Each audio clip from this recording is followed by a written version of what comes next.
Last week showed Logan Rumsey was willing and able to overcome setbacks in order to take victories. But if last week's race left a few schooled, today's track provides a great place for them to learn and improve. Limaland's ties with the University of Northern Ohio really makes it the schoolyard of dirt track racing. Will it provide us with another prodigy? We'll find out soon as we get ready to watch round 2 of the CSI Shocks Fall Series, and you'll see it all live here on the Global SimRacing channel. Hi, I'm Joe Peak, and with me in the booth is Christian Challoner. Behind the scenes is our director, Sean Crackers Ambrose, and he's using cameras provided by Dougie Beer.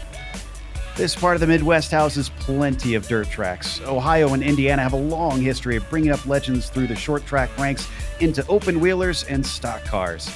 But to find out more about this learning facility, let's take a glance at our track guide.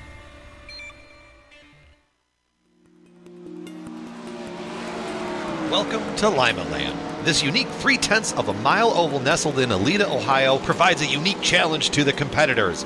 Limaland has 2 very short straights coupled together with 2 very tight corners, making momentum king. With it being dirt, astute drivers will notice the cushion change and move and are able to adapt themselves to the constantly changing conditions. 16 degrees of banking in the corners gives way to 8 degrees on the straights. The corners themselves do not lend to being against the tire barriers at the very bottom of the track at all, as that is where the track really flattens out. Speed is made up against the wall, as well as a little fling in dirt while you're at it, with the banking lending drivers plenty of attack chances. The track is owned and operated by the University of Northern Ohio, UNOH for short, and hosts Friday night racing throughout the racing season. This offers the university students a unique opportunity to compete on a professional level while attending school. Limaland is special on the surface because it was one of the first dirt tracks that iRacing scanned to start the dirt model. On top of the local heroes battling it out every Friday night, the track in real life plays host to the UMP Modifieds, who put on a thrilling show every time they descend upon the track. All in all, Limaland provides amazing racing, and it's an absolute driver and fan favorite. Dirt racing popularity is on the rise in the nation, and it's on the rise in iRacing. This is our guide to Limaland. Enjoy the show.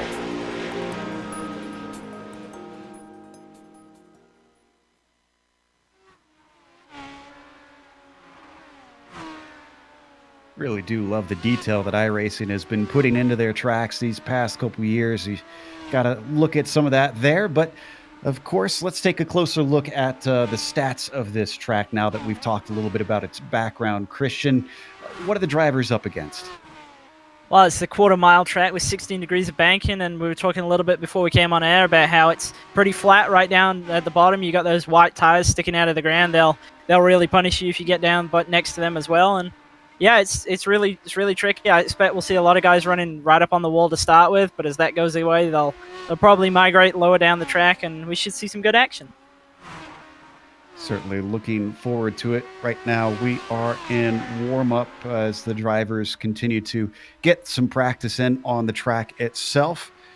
Of course, we've got quite a few drivers here. Looks like about 18 have signed up, but that should mean that we've only got 1 heat and 1 main if it stays this way. It's been a fascinating first round, and the second round, of course, comes in here with these race details as we take a look at what we've got going on tonight. Round 2 out of 5 with the Dirt Midget.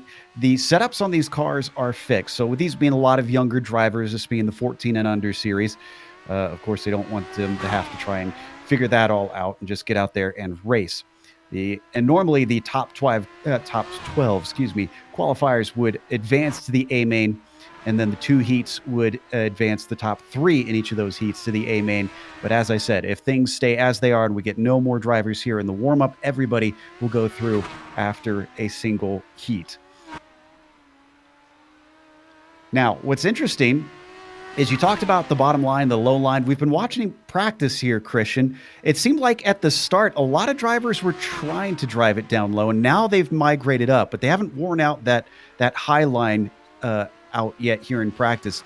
Do you think there's enough grip when it's still tacky and the track is fresh that maybe that low line could come in, could start out as a desirable place, or is that just drivers experimenting, you think? Yeah, I was a little bit surprised about that. I did a couple of laps before we came on air, and I was pretty set that running the top was gonna be the place to be. And if they found something down there on the bottom, I suspect we'll see it pretty quickly. We'll definitely see it in qualifying if anybody wants to use that line. I'm wondering if, I mean, last week we saw a lot of issues with restarts. A couple of guys really struggling to get going through the slick. I don't know if a couple of guys were maybe trying to practice running the bottom for the restarts and so on. That's true as well. It pays to get used to as many different conditions as you can. You can see a few of the drivers certainly having a few troubles staying away from one another. We mentioned that this track is involved with the University of Northern Ohio as well.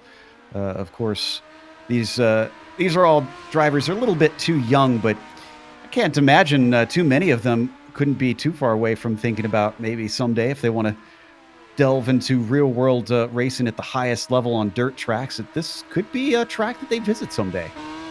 Yeah, I mean, it's definitely an interesting association that this track has, and kind of wish more things over here had that kind of deal as well, because I think it's a cool concept, and it's good to see that higher education is taking an interest in it. Yeah, you would think that more would, because of all the science and math that goes into racing. That feels like the perfect realm to get students involved with in an industry that could really use those skills and give them something interesting to sort of learn and apply a lot of these conceptual sort of topics in a real world way that you wouldn't normally get to necessarily. But regardless, as we wait for the last 3 minutes here in the warm-up, right now the drivers are learning in a lot more hands-on way out on track. Looking at some of our prizes, if you didn't join us last week, just a reminder of some of the things these drivers are fighting for over the course of the season. The championship winner is actually going to get a Samsung tablet, and that includes PitLogic on it. They'll have a $500 shock package from CSI themselves. All that comes together to about $750 in worth just for first place, and that's not the end of it. Second place gets a CSI apparel gift pack and also a shock package from CSI, and then third place gets the gift pack and a shock package discount. That's $250 for second and $100 for third as far as that shock package discount goes. So really top three drivers are going to be sitting very pretty, since many of them do race here in real life out on the dirt tracks. It could certainly help their careers as things continue on. Right now at the top of the board in our warm-up is Corey Day, and he was pretty fast last time, but we saw that Logan Rumsey was the one that managed to really deal with having an accident and be able to come back into the front of the field. So I would be looking over my shoulder, Christian, if I was Corey.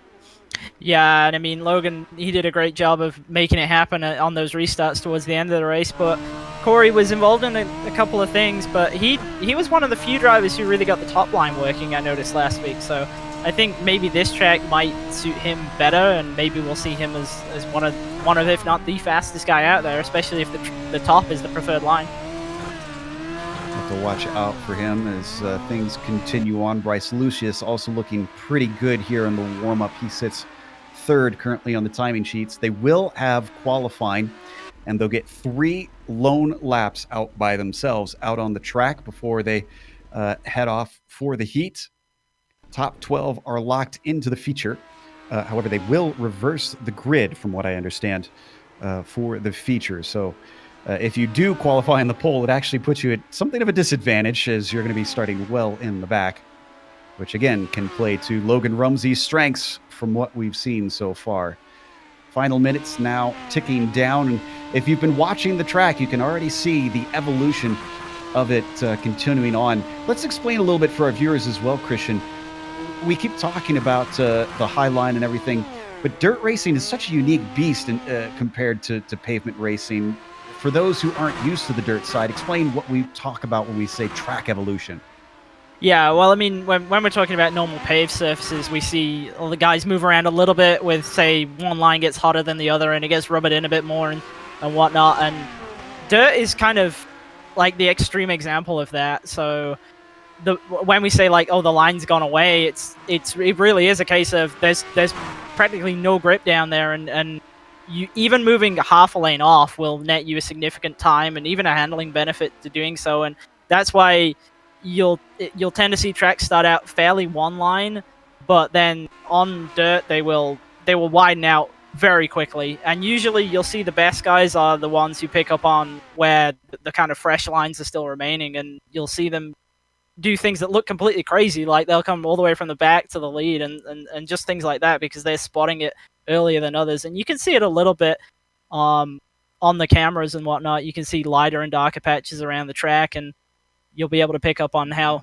guys are sort of working around those. Qualifying's now started. Let's give you our quality details for how this will go down. They were brought to you by PitLogic. PitLogic is the most comprehensive chassis and shock setup application on the market. It's available on Google Play or the Apple App Store. Check them out at competitionsuspension.com/CSI-logic-app. You see the details. 3 laps, top 12 transfer. The track state starts at 15%, so not completely worn in, but just a little bit of running has been taken place here in the qualifying according to how they've set it up. Right now at the top of the times, Logan Rumsey, our quickest runner. He's got Eddie Hartley behind him. Rumsey actually just finished his 3rd lap. Chris Rupert finds himself with his quickest 3rd lap going up onto the front row. Well, actually last row, rather, I should say. Yeah, and as we were actually talking about in the warm-up, the guys running at the bottom, I noticed that Rumsey, he was really arcing it down there, and it didn't look like he was all the way down to the tires, but he was definitely lower than I was actually honestly expecting. So looked like those guys maybe early in the practice session were actually out here practicing their qualifying runs. I'm watching Corey Day. He started up high on that first lap. Now he's gone down low, and he's gone back up high in turns 3 and 4. Interesting. He's kind of running both sides here. Let's see if the second lap's any quicker. It's working for him. It's a 13.3, but not very well. He's still down in 16th. Yeah, it looks 17th now. Looks like he's kind of hurting himself by running the top. I wondered if maybe he was trying to do that to get a launch. Oh, and that one was much better as he switched down to the low line at 12.8. So experimenting it a bit, it seems, with this fresher track helped him out in the end. Let's go through our top 12 in the qualifying, because that is everybody. Logan Rumsey will be, has qualified first. I keep wanting to say on the front row, but that is not the case. Chris Rupert qualified second with Grayson Springer third. Eddie Hartley, P4 for him. Randy Hannigan managed to get it into 5th position. Corey Day, we mentioned, up to 6th with his final lap, a big jump. Lauren Immig will be starting 12th. Will be starting... 7th, rather. 7th with Travis Jurczyk in 8th position. Jonathan Schaefer is 9th. What's the latter half of... actually, no, I'll just take the rest of these top 12 because we're only doing 12 of them. Jonathan Schaefer in 9th. Bryce Lucius in 10th. Then you've got Rylan Gray in 11th and Connor D. Wolf in 12th position. And then moving on to the guys who will be going through to the heat, we've got Brenham Crouch. He'll be starting on the pole in the heat. Cale Coons in 2nd. Michael Sampson in 3rd. Seth Stenzel in 4th. Reed Whitney in 5th. And Jet Barnes, he actually qualified right up the front last week, but is starting last this week. All right, just waiting for the session to advance now, since we've got all the drivers finished. Now, what's interesting is even though they had 15% here on the qualifying, it's going to carry over from now until the end for the race session. So this track will continue to wear in, slick up, as they like to call it, on the dirt side. You'll actually see rubber start to go down, but that, unlike dirt, does not cause it to get grippy here. So the drivers will be looking for those black patches and actually avoiding them here on the dirt side. Yeah, and the track will only get worse, really, from this point onwards. So it looks pretty fresh now, but by the end of the night, it's definitely not going to look like this. So they'll have to savor it while they can. Let's go through the heat details of what we've got for this first round. It is a shorter race of 15 laps, with the top 3 normally being the ones that transfer, but everybody will get through, and they will not have cautions. So there is an incentive to keep it clean out there so that you get a good finishing order. And of course, those heat details also, once again, brought to you by PitLogic. Just a couple more seconds ticking down before we get to go racing for the first one. And this first heat, if I'm not mistaken, is not the entire field. Let me double check to see how many we're supposed to be getting here. Yes, it's just 6 of them, it looks like, will be competing to try and set the order. Let's go through your starting grid for Heat 1. It is Brenham Couch on the pole, with Cale Coon starting in the 2nd position, and Christian in 3rd. It is going to be Michael Sampson. Yep, and then we've got Seth Stenzel in 4th, Ree Whitney in 5th, and Jet Barnes in 6th. And this will help set the order for the feature, so they still want to try and get a good finishing position. Waiting for that pace truck to take off. Going to be 2 pace laps around here. We're not going to be doing any sort of 4-wide salute. We'll just stay 2 wide, and then we will go racing for 15 laps here in the first heat. And as you were mentioning, this is a little different from the normal qualifying session. The top 12 are inverted from the qualifying, but in the heat race, this is essentially for your position in the main. So there is an incentive to actually win this race. It's going to be pretty tough out here for these drivers. Certainly with only 6 of them, that means that you've got to be vying very hard to gain small gains out there on the grid. They should be going green this time by. Pace truck should be pulling in. There it goes, down through 3 and 4. Green flag is out. Cratch has control as he accelerates down into the first corner. Up on the high side, Coons trying to see if he can make that work a little bit better, carry his momentum. Jet Barnes down low below him.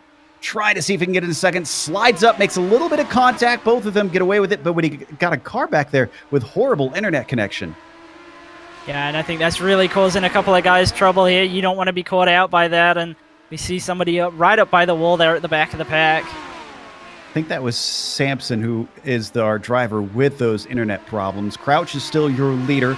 2nd right now is Barnes, but it's a battle for 3rd, with Stenzel trying to go for the crossover down through 3 and 4. Cale Coons follows him and is not able to defend, looks for the over-under of his own, but both of them incredibly shallow down at the bottom of the track. Looks like it might actually work out for Coons as he has head. Oh, big contact front to back.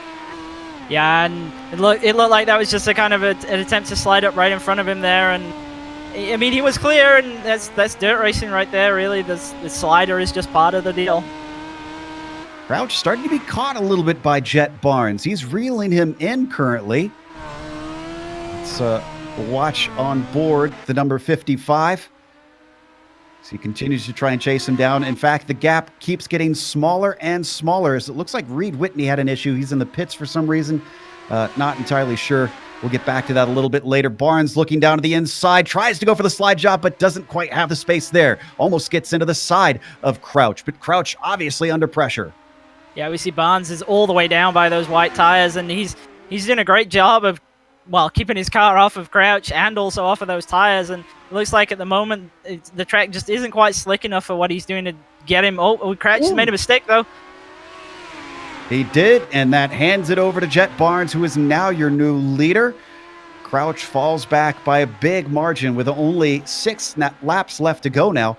Not likely that he'll be able to regain that unless we get a big mistake from Jet Barnes.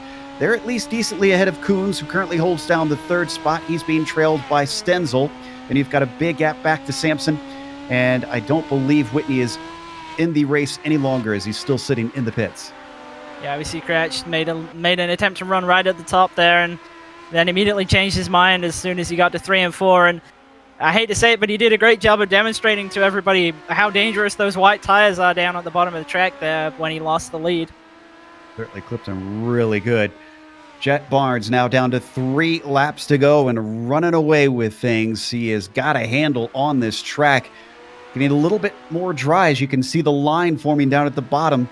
and the cushion building up sort of midway up the turn. Yeah, we just had some contact there for third between Koons and Stenzel.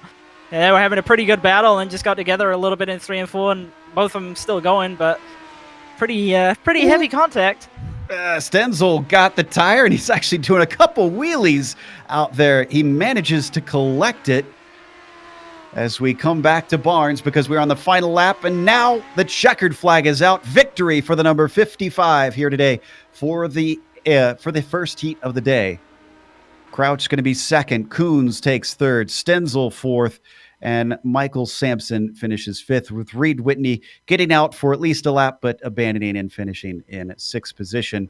Let's give you the race details for the A main, for the feature race. It's brought to you by CSI. CSI has become the shock of choice for many of today's top professionals. They have won over 5,000 races, as well as many, many track, regional, and national championships around the world.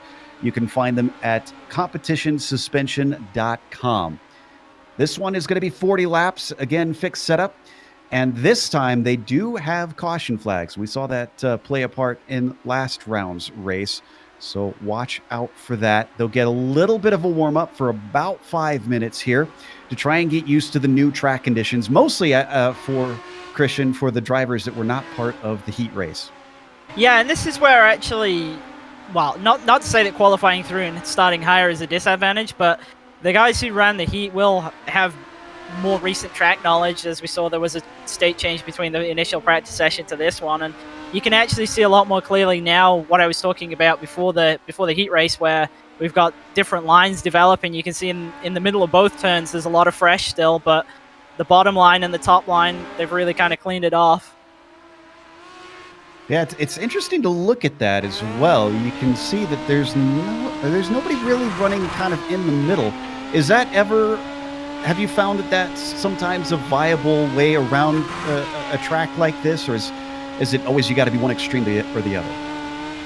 Well, I can't exactly say that I'm such an expert when it comes to the dirt side of things, but what I've noticed is that you'll generally get a bit of extremes with one line right at the bottom, one line right at the top, and then just as the race goes, that there'll be less and less kind of fresh track available, and eventually those lines will merge, and then the entire track surface is kind of up for grabs.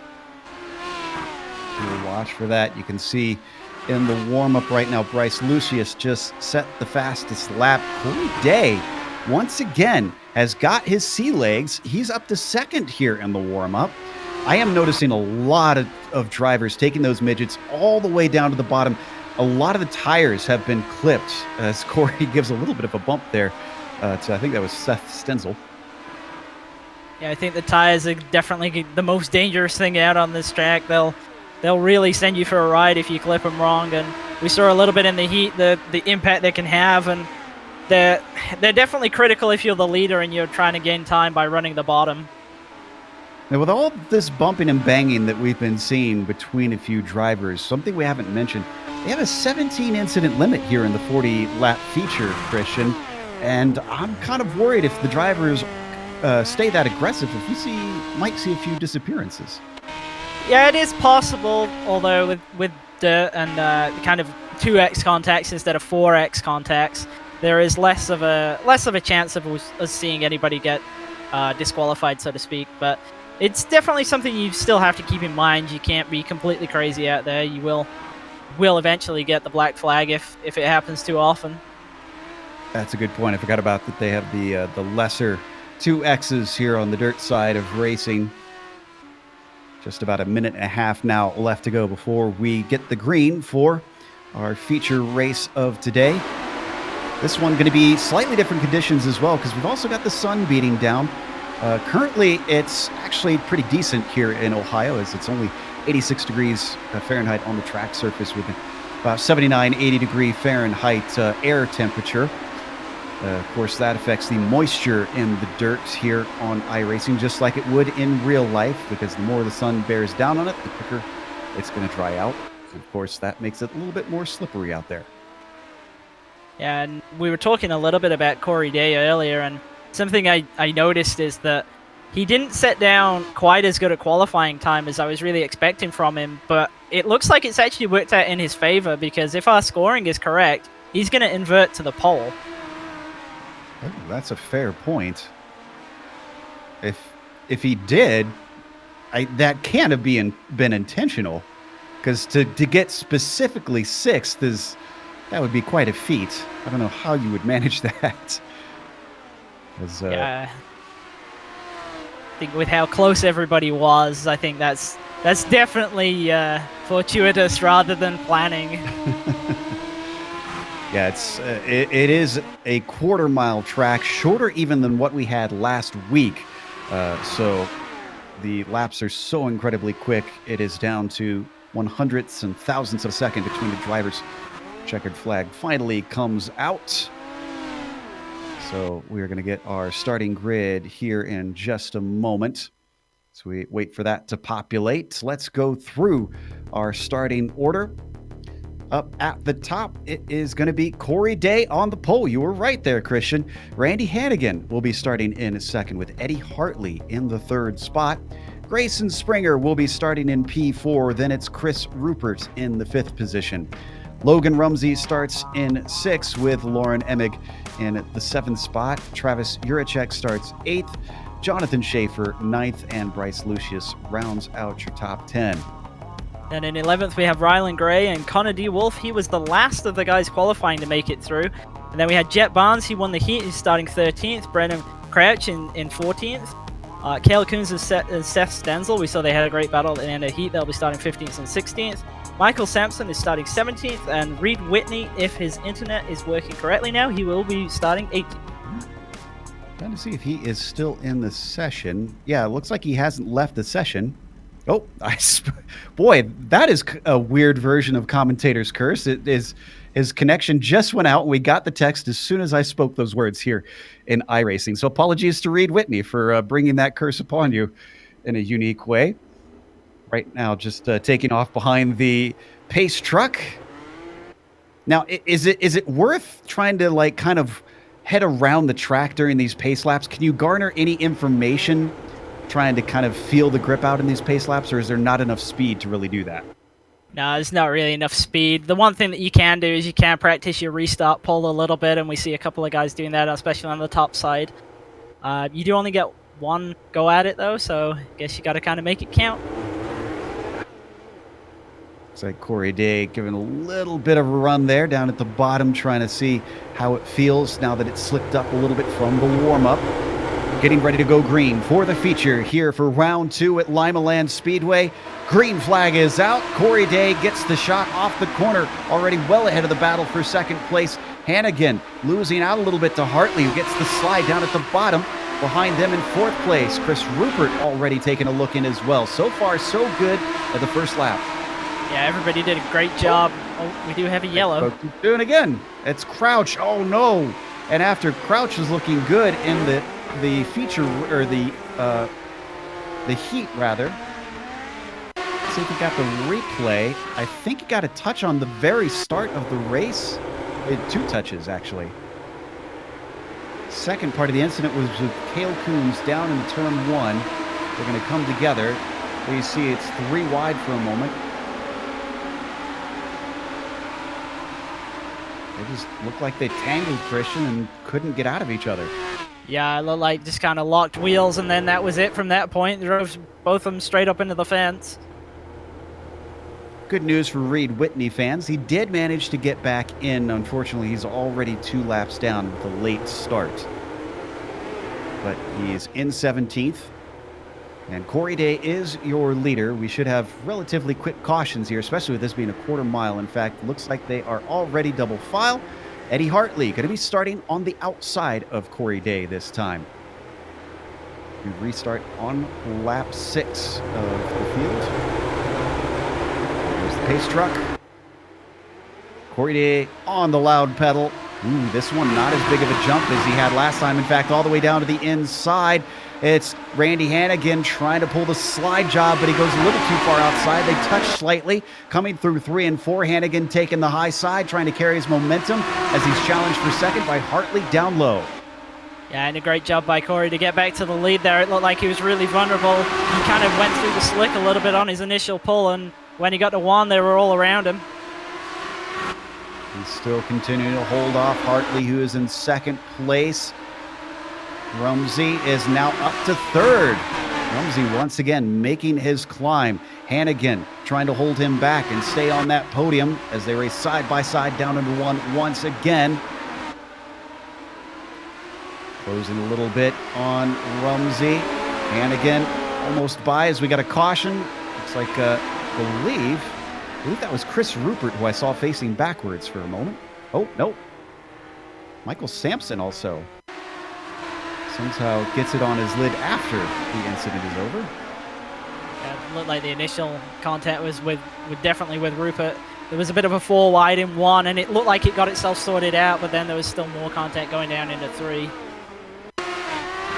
Ooh, and this was also with Cale Coons, the second bit of contact coming out of 2. And then Sampson slid it backwards into 3 and tried to get it going. He was sideways on the track, and that kicked off the caution. The stewards had to throw it out before he got ran into. From what I could tell, it looked like Rupert was sideways, but he gassed it up and he went under the tires, and I think he actually avoided bringing out the yellow, so props to him. That's always nice to see guys kind of going out of their way, even if they're losing track position, to make sure they don't bring out the yellow. Once again, Corey Day having control of the field. Green flag is out. This is a much better jump for Day, but look at Rumsey up into second place. Wow, Logan Rumsey once again a competitor for the win here today as they spread out through 3 and 4, trying to find the grip on this course, ever-changing here at Limaland. Back in third, Eddie Hartley being challenged by Bryce Lucius now, who's moved up into 4th place. Yeah, and it just looks like Corey's not maybe dealing with the slick as well as Rumsey is, and we've seen that Rumsey is avoiding the slick completely on exit, and sometimes Corey isn't, and that's allowing Rumsey to close it down. Over-under between Lucius and Hartley. Hartley stays in 3rd place. Lucius actually checked up out of turn 3. He goes for the slide job once again like he did last time, but it winds up the same way it did last time, where he just falls back on the exit, back into 4th position. These two swapping back and forth lap after lap. You can see Lucius continuing to try it and continuing to fail. Oh, maybe not this time. No, this time it worked. He is ahead, but he's on the high line going in. Goes for the over-under the other way around through 3 and 4. Still, these two have not settled it out. And we got another caution. Trying to see who this was. This track does lend itself to some really good racing, especially the progressive banking. We do see a lot of guys sending it in on the bottom, but then with that banking in the top, you get such a great run that you always kind of have a fight back, and it makes it a great track for racing. I'm pretty sure it was Grayson Springer in the number 24. He made a little contact here. It was with Reed Whitney. You're going to see him get hit on his left side and unfortunately slide out to the wall. Yeah, that looks like that was the one that brought the yellow out.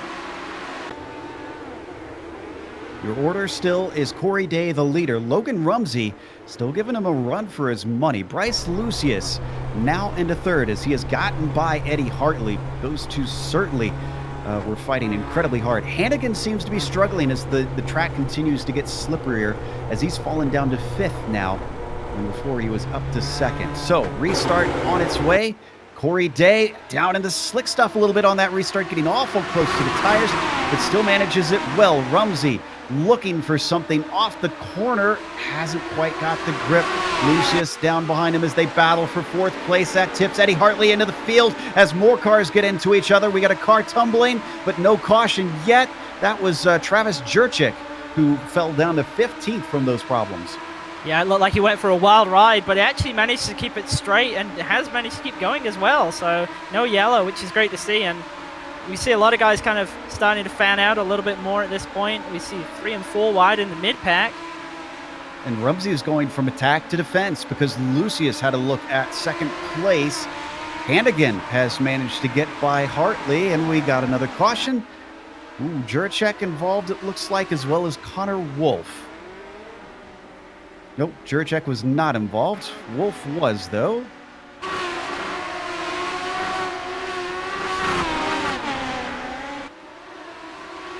So it starts, yeah, Wolf catches the incident, and that was Rylan Gray that he got into. Gray had contact with Eddie Hartley. Turns Gray around. Wolf finds him and can't avoid. Yeah, and these things with being as short as they are, they're really susceptible to contact. And they have this tendency to just kind of loop in half and pretty much just stop on the track as soon as there's any contact. And that's what keeps bringing the yellows out. Worth noting, if you're not familiar with iRacing, they also have a spare car. Effectively, if they get too much damage, they don't have to get in and sit for repairs. They can just pop a new car out of the virtual trailer and get back out on track. Now, you still lose time because you have to come into the pits to do so, but you can at least continue racing. Corey Day is still your leader. We're getting ready for the restart. They're getting nice and packed up there in the midfield. Ooh, Day did not get a good start as the green flag comes out, and immediately the yellow is back out. I see Seth Stenzel down to the low side. See, also, looks like Jet Barnes involved in this. Coons maybe has had some issues. Grayson Springer got turned around. Boy, there was just a lot of separate incidents. And yeah, I'd say Coons definitely had an involvement in that caution, judging by that replay. We saw the 87 going for a wild ride along the wall behind him as well. Okay, well, we're having a spate of cautions, and we're already down to 10 laps left to go. If you want to have a good result out here, it's looking like you really need to make some progress forward. Yeah, and I think that's kind of what's causing it, to be honest. Everybody sees the lap counts getting ticked off pretty quickly, especially with the laps under yellow counting. And I think it's just making guys get a bit more aggressive than we saw at the very beginning of the race. And Corey's also, he's holding the restarts quite a lot, which he's perfectly entitled to do, but that is having an impact on how guys are getting away and how they're kind of concertinaing up as they're getting down the front stretch. Certainly packs the field together, and the closer these drivers are together, the more likely you're going to see some contact. The double file once again. We're going to get a restart. Probably can only have one or two more cautions after this. If we get any more, let's hope we can stay green all the way to the end. Rumsey going way up high as Corey Day tries to restart on the low side. They both come out about even on that. Down into turn one. A little bit of a battle for third between Lucius and Hannigan. Lucius ahead at first, but as they slide down into the corner, way down low for Rumsey. Doesn't quite work out on the exit as he loses momentum, but he's still trying it. He is desperate to try and keep his nose ahead in case we get another caution, but now he's under threat because here comes Lucius. Underneath him, through 3 and 4, Lucius clips the tires. That puts him below the racing line. Is that going to give him a penalty? He loses spots at the very least as Hannigan now looking to take third away from him. Rumsey sets his sights back on Corey Day. Down to 5 laps to go, and we got a caution. Are we going to get a restart, or does this end it? I believe we will get one last restart. How many laps we get, I'm not entirely sure. And it's going to be Rumsey or Hannigan's actually last chance to make something happen here. And Rumsey's been very aggressive on these restarts. We saw him there dive all the way down to the bottom. And honestly, that's his only play. He has to be out ahead and hope that a yellow comes out in that split second where he's actually the leader. I'm trying to figure out what caused the caution, and I'm not finding anybody really turned around or upside down or anything. Yeah, I believe there was some contact in the mid-pack. I think it was around about 6th or 7th, and somebody was just 90 degrees to the track, and that's what brought out the yellow. Not entirely sure who it was. I see Crouch getting pretty close to sideways. See that Jet Barnes is out too, though. I wonder if he hit the incident limit. Guys, actually, we're getting restarted now. Wow, very quick caution here. And actually, what a restart this one is, because Corey Day out of the lead, and Randy Hannigan has the lead as the caution comes out again. That will end it. It's Lauren Immig I see on their roof. had contact with Bryce Lucius. Actually, no, that was after the caution came out. Because I see But the truck already emerging. Who was scored as the leader, though? Because we had everybody almost in a 3 wide. And the checkers are out, and it looks like Hannigan is our winner here today. The number 6 taking victory in round 2, a surprise upset over Corey Day, who dominated most of the day. Well, we have to go to a quick break here on the Global Sim Racing channel. We'll come back with the unofficial results.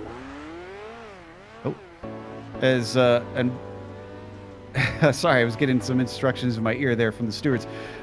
We'll come back with the unofficial results as well as driver interviews, but stick around because you'll see all the upcoming races here on the GSRC.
Welcome back to Limaland Motorsports Park, round 2 here in the CSI Shocks Fall Series.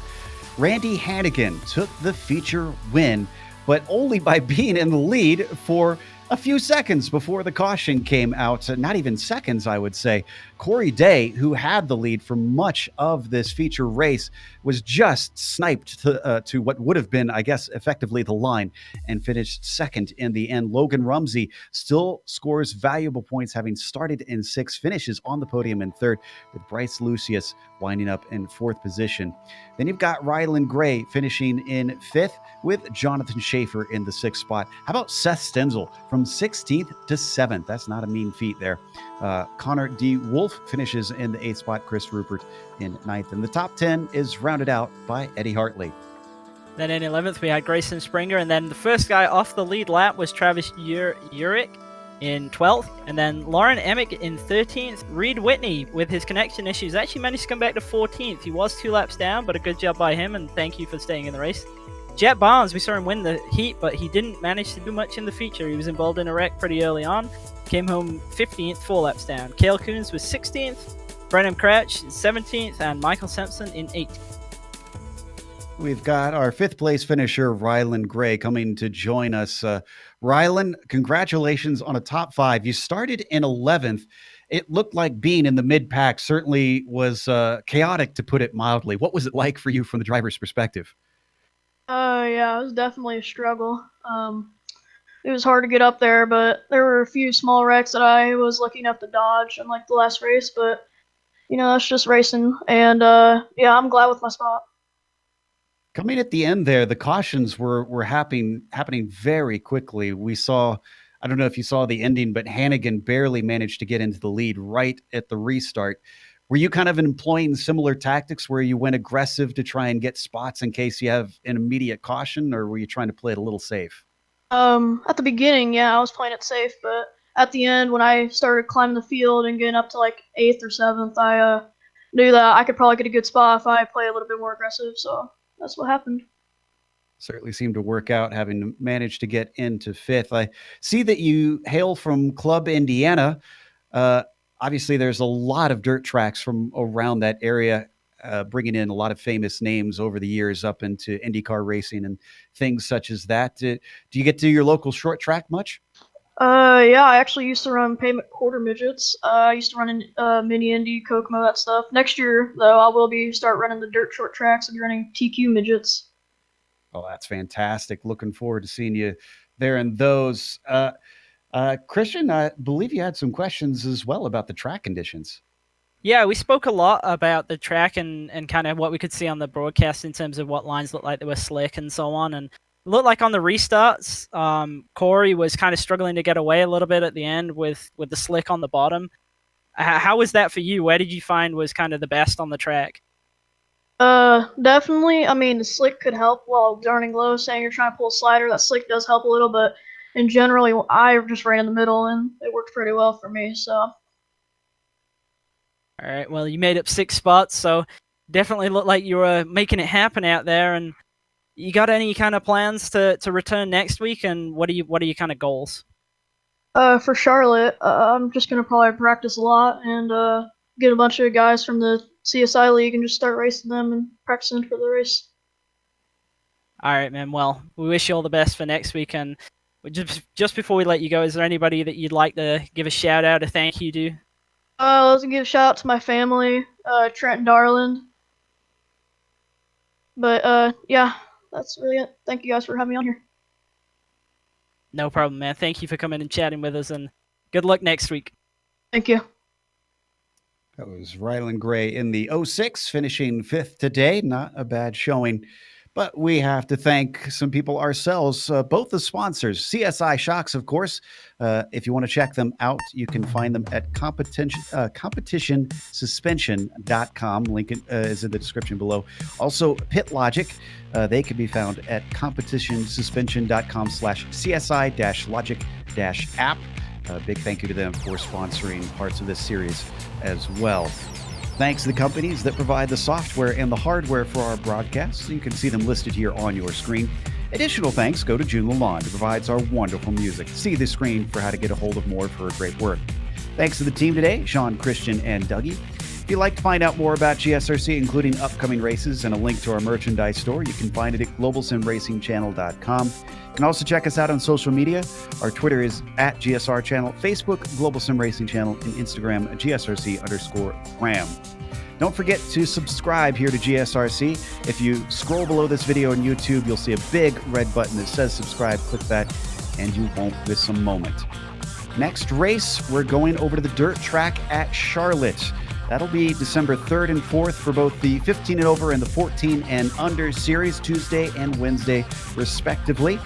And we also have upcoming races for other series listed on the screen. So check those out and mark them down on your calendar. But until next time, race clean, race hard. We'll see you on the track.